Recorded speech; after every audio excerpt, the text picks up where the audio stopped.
चलिए, next video में हमने देखा था नॉर्मल जीमन इफेक्ट है, इसमें हम लोग देखेंगे एनामोलस जीमन इफेक्ट। ठीक है, एनामोलस जीमन इफेक्ट। तो मैंने यहाँ पे है ना उस दिन बताया था कि एनामोलस जीमन इफेक्ट में क्या होता है, स्पिन मोशन को भी हम लोग शो करते हैं। ठीक है, स्पिन मोशन को भी शो करते हैं, प्लस यहाँ पे ऑर्बिटल, ठीक है, ऑर्बिटल मोशन को भी क्या किया जाता है, शो किया जाता है, मतलब एक साथ। ठीक है,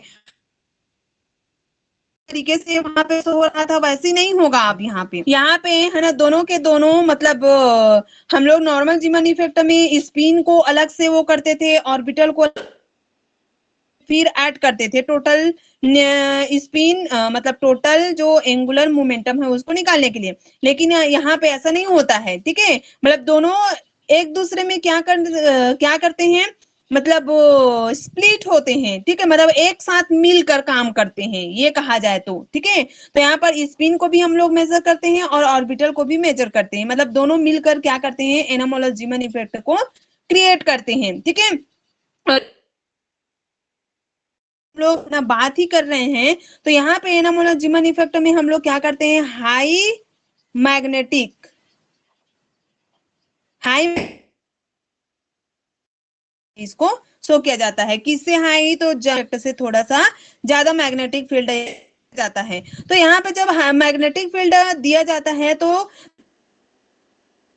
एस होता है, तो यहाँ एस हमारा नॉर्मल क्या था, अभी सिंगल स्टेट था। ठीक है, सिंगल लाइन था ये। ठीक है, ये सिंगल लाइन है। अब यहाँ पे मैं क्या कर देती हूँ, मैग्नेटिक फील्ड अप्लाई कर देती। जैसे ही मैग्नेटिक फील्ड यहाँ पे अप्लाई किया जाता है, ये जो एस ऑर्बिटल है वो दो पार्ट में क्या हो जाता है। ठीक है, ये दो पार्ट में स्प्लिट हो जाता है। ठीक है, वहां पे ऐसा नहीं था, नॉर्मल जीवन भी हम लोग स्प्लिटिंग की बात नहीं थी। लेकिन जैसे जीमन इफेक्ट लिया जाता है, जो एस ऑर्बिटल है सिंपल सा दिखने वाला, वो क्या हो जाता है, दो लाइंस में स्प्लिट हो जाता है। ठीक है, जो कि कौन कौन सा होगा, तो माइनस हाफ और यहाँ पे प्लस हाफ में ये क्या हो जाता है, स्प्लिट हो जाता है। ठीक है, और जैसे ये स्प्लिट होता है ना, ऐसे ही पी ऑर्बिटल को भी ले सकते हैं। मान लेते हैं ये हमारा 2s1 है ना 2 था, ऐसे ही हम लोग क्या कर लेते हैं, पी को भी ले लेते हैं। अब पी में स्पिन कितना है, अब पी का निकालने के लिए क्या करना पड़ेगा, मेरे को स्पिन लेना पड़ेगा। एस लेकर चलूंगी हाफ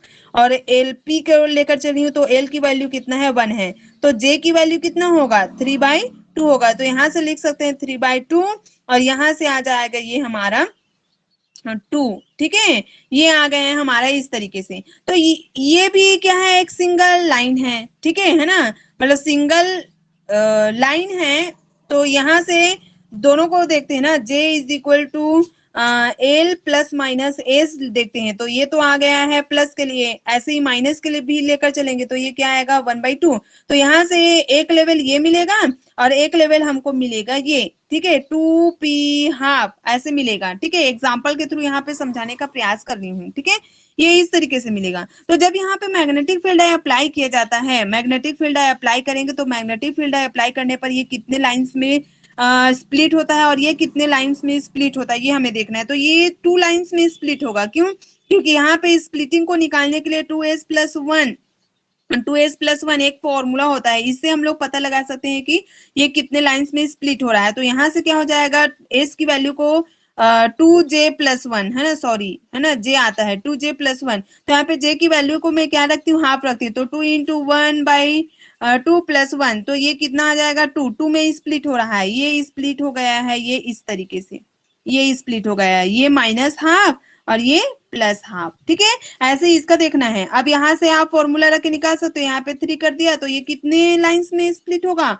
4 लाइन में स्प्लिट होगा। एक ये हो गया, ये दूसरा, ये तीसरा और ये आ गया आपका चौथा।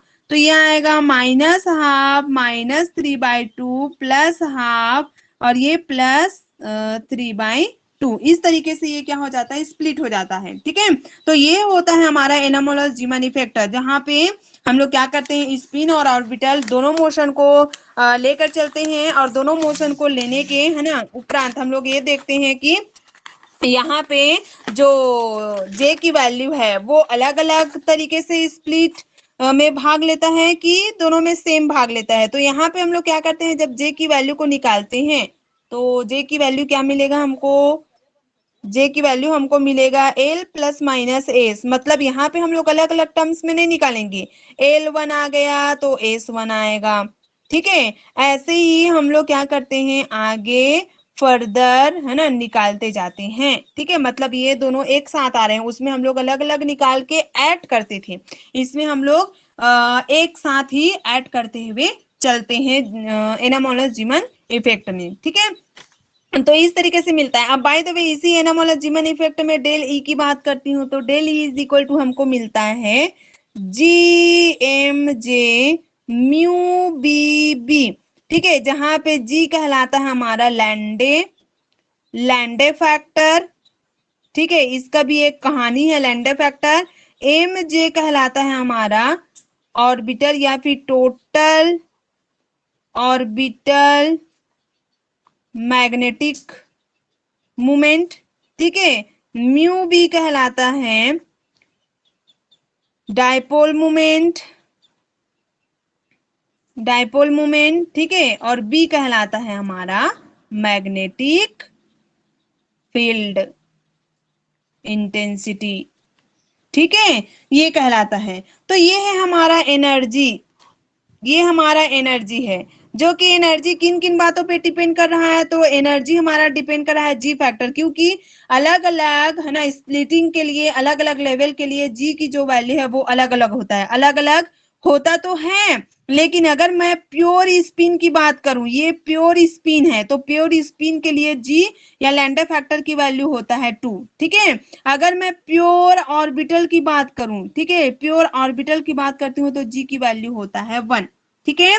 और अदर मतलब दोनों शामिल है, स्पिन भी शामिल है और ऑर्बिटल जो मोशन है वो भी शामिल है। तो जी की वैल्यू जो है वो 2 और 1 के बीच में लाइक करता है, इससे नहीं ज्यादा होगा, इससे ज्यादा नहीं हो सकता है, इससे मैक्सिमम नहीं हो सकता है, और इससे मिनिमम नहीं हो सकता है, इससे मिनिमम नहीं हो सकता है, और इससे मैक्सिमम नहीं हो सकता है। जी की वैल्यू हमेशा और टू और 1 के बीच में ही क्या होता है, लाइक करता है, ठीक है।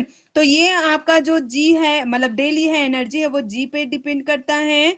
डेल ई की वैल्यू जो है म्यू जे पे डिपेंड, म्यू जे तो चेंज नहीं होता है, एम जे पे डिपेंड करता है, और डेल ई की वैल्यू जो है वो मैग्नेटिक फील्ड पे डिपेंड करता है। ये तीनों डिपेंडेंसी है, मतलब जितना हम लोग मैग्नेटिक फील्ड बढ़ाएंगे उतना हमारा एनर्जी, दो एनर्जी के बीच गैप जो है वो क्या होता है, बढ़ता है, ठीक है।